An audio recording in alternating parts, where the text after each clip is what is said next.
Gracias. Bendecidos con toda bendición. Pueden tomar asiento. Una vez más, aquí estoy con ustedes para edificar tu espíritu, tu mente, sinónimo, para edificar lo que Él más amó, con el poderoso evangelio de la incircuncisión.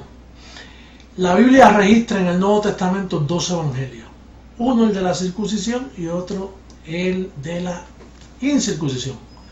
Uno es una cosa y otro es otra cosa, son dos diferentes. Gálatas 2:7, y eso es bien importante mantenerlo en mente, ya que el sistema religioso piensa que es lo mismo. Me preguntó hace poco alguien que si yo pensaba que él era cristiano, y yo dije, no, tú eres un judío tratando de llegar al cristianismo, pero cristiano no eres todavía, hasta que no llegues a Pablo, a la incircuncisión, entonces puedes llamarte cristiano. Y si estás practicando los rudimentos de la doctrina de Cristo conforme a Hebreos 6:1 y todavía no has dejado eso, entonces no eres cristiano aunque digas que estás en la incircuncisión. Bueno, quería dar gracias, que la primera vez se me olvidó que aquí en Cali, Colombia, los bendecidos padres de Tatiana, ellos representan a Aposfique o Aposfique, no sé, pero esto fue un regalo de ellos que yo he decidido ponerlo en nuestra conferencia. Y si usted quiere un cuadro, ellos hacen muchos diferentes cuadros, como ven, este tiene hasta el 666, ahí es un adorno bien bonito, los felicito a ellos.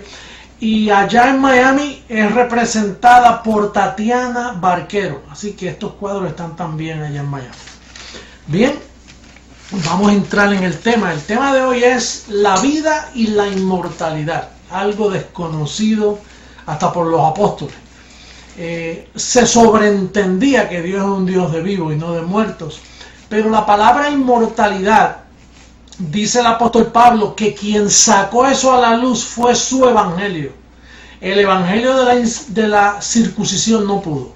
Antes de la cruz no se sabía. Ahora, después que Pablo aparece con su ministerio como maestro, apóstol a los gentiles, se conoce este tema como la vida y la inmortalidad. Yo le voy a dar lectura allá en segunda carta de Pablo a Timoteo, en el capítulo 1, verso 10, dice: pero que ahora ha sido manifestada por la aparición de nuestro Salvador Jesucristo, el cual quitó la muerte.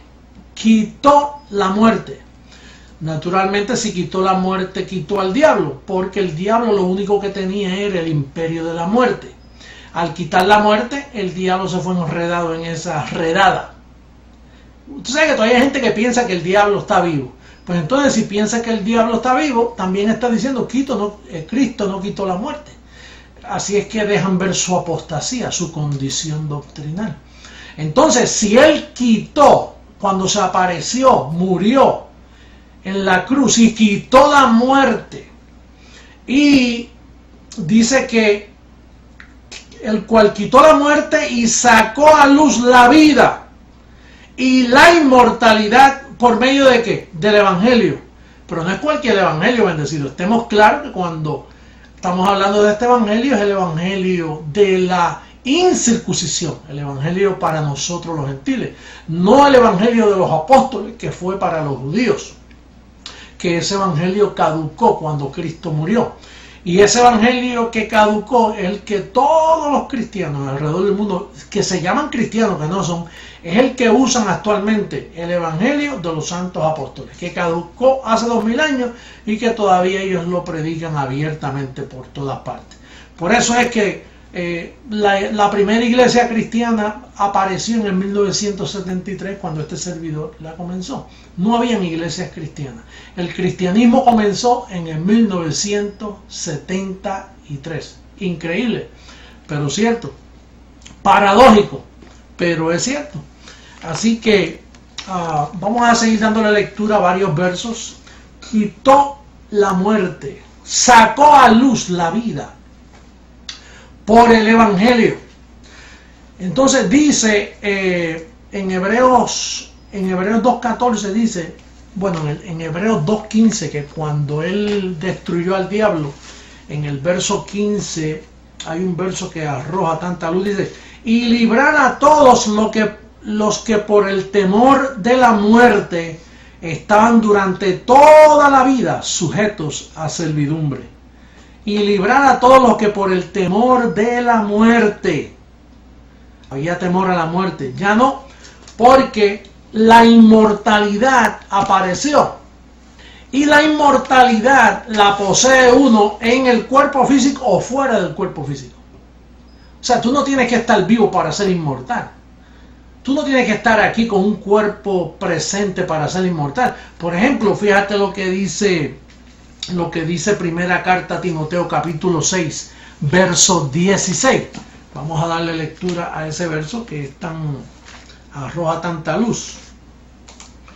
Dice ese 6:16.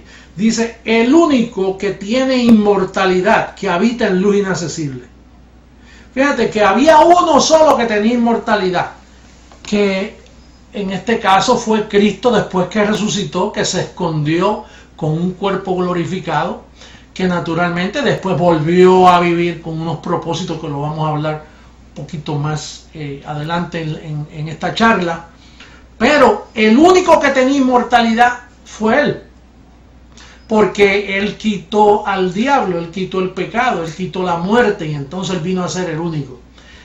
Entonces era necesario que no solo uno la tuviera, era necesario que más personas la tuvieran, pero para tener las otras personas él tenía que volver y vestirse de carne para poder explicarlo y para poder hacerte partícipe a ti, que en este caso es la aparición de JH, de Jesucristo hombre, para poder llevar a cabo ese maravilloso trabajo. Dice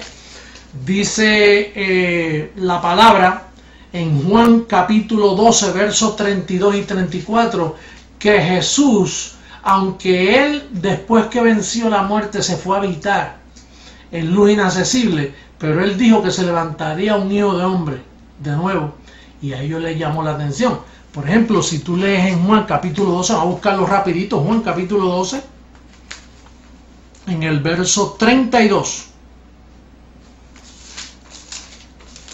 En el verso 32 en adelante hasta el 34, dice, y yo si fuere levantado de la tierra, a todos atraeré a mí mismo. Esto decía dando a entender de qué muerte iba a morir. El verso 33 dice, o sea, ser levantado, dice, esto decía que de la muerte, de qué muerte iba a morir. Les respondió la gente, nosotros hemos oído de la ley que el Cristo permanece para siempre. ¿Cómo pues dices tú que es necesario que el Hijo del Hombre sea levantado? ¿Quién es este Hijo de Hombre? ¿Quién es este Hijo de Hombre? Ahí estaba ya profetizando, porque él dijo, a mí no me veréis más. Cuando yo muera y parta en mi cuerpo glorificado, habito en luz inaccesible y a mí no me van a ver más. Si me ven, va a ser en otra manifestación, Hijo de Hombre, que aparecerá en su tiempo, cuando la apostasía reine, cuando estén las cosas en los últimos días. Entonces, fíjate que los judíos dijeron, los fariseos dijeron, ¿y quién es este Hijo de Hombre? Bueno, ya tú sabes quién es ese Hijo de Hombre, y yo también sé quién es ese Hijo de Hombre que se iba a levantar, que dice Romanos 14:9. ¿Cómo es que dice Romanos 14:9? Vamos a darle lectura por los amigos, amistades que están viendo este programa, para que sepan que esto ya tomó lugar. Dice el verso 9, porque Cristo para esto murió. ¿Para qué murió? Para quitar la muerte y para sacar la luz y la inmortalidad por medio de ese evangelio que le reveló a Pablo. Ahora, dice, porque para esto Cristo murió y resucitó. Cuando resucitó, quedó vivo, con inmortalidad, pero en luz inaccesible, porque él habitó en luz inaccesible por mucho tiempo. Pero dice, y volvió a vivir, contestando la pregunta de los fariseos de Juan 12:34. Dice, ¿quién es este hijo de hombre que se va a levantar? Pues dice, volvió a vivir. Él siempre estuvo vivo. ¿Por qué dice volvió a vivir si al resucitar ya estaba vivo? Dice, murió con el propósito de quitar la muerte, sacar a luz la vida, la inmortalidad por el Evangelio. Y entonces dice que al resucitar, bueno, resucitó, venció la muerte, pero se escondió en luz inaccesible, conforme a primera carta a Timoteo 6:16, que acabamos de leer ese verso. Pero entonces dice que volvió a vivir. Al volver a vivir hay oportunidad que haya un segundo con inmortalidad. Por ejemplo, yo soy el segundo que tiene inmortalidad, y tú el tercero, y el que está allí el cuarto, y el quinto, y el sexto, y ya somos muchos que tenemos inmortalidad. Bueno, a veces cuando un bendecido parte del cuerpo, que nosotros entendemos que se fue a la gran nube de testigos, él se va a la gran nube de testigos. Ay, pues perdió su inmortalidad. No, porque Cristo tuvo inmortalidad. El primero tuvo inmortalidad sin cuerpo y estaba ya en luz inaccesible, donde está la gran nube de testigos. Quiere decir que cuando un bendecido ahora, si tiene que partir del cuerpo, él no ha perdido la inmortalidad. ¿Sabe por qué? Porque él la tiene, todavía la tiene en esperanza. Cuando venga la transformación, él resucitará con un cuerpo nuevo, porque tiene inmortalidad. Ya posee inmortalidad, porque fue un alumbrado, fue un bendecido, fue un predestinado, pero partió del cuerpo antes de nosotros. Por eso es que el apóstol Pablo en Romanos dice, mira, sea que vivamos o sea que muramos, somos del Señor. Porque Dios no es un Dios de muertos, sino un Dios de vivos. Porque tú, aunque estés muerto, vives. Por eso es que él dijo, el que cree en mí, aunque está muerto, ¿qué dice? Vivirá, porque él tiene inmortalidad. Entonces, ¿para qué volvió a vivir? Bueno, él volvió a vivir con tres propósitos bendecidos. Dice aquí que él, por volver a vivir, tenía tres manifestaciones. La primera es, venía como ladrón, no se lo iba a decir a nadie. Iba a estar viajando especialmente por comunidades latinas, porque el daño más grande que hizo Roma fue a nosotros los latinos, por todo Centro, Suramérica, el Caribe, por todo en España. Y entonces esa primera manifestación, él tiene, como la iglesia está en apostasía, todos están en apostasía, ¿hallará fe cuando vuelva él a vivir?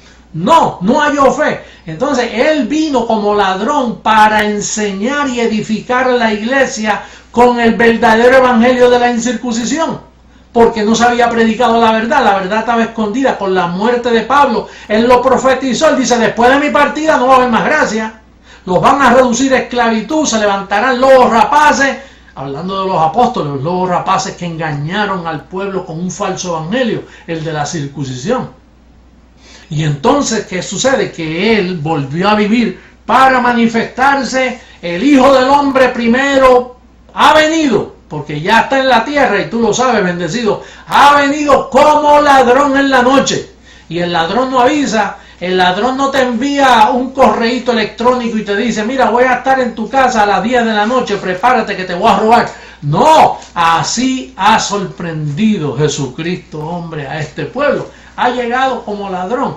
Pero entonces, él viene como ladrón. Nadie sabe que está en la tierra porque vino como ladrón. Nadie sabe que vino a robar. Nadie sabe que vino a hurtar. El ladrón nadie sabe cuando está robando. Eso se averigua después, si lo cogen. Si cogen al ladrón. Si el detective es bueno y coge las huellas y lo consigue. Bueno, en este caso viene, no es que él es un ladrón, es como ladrón.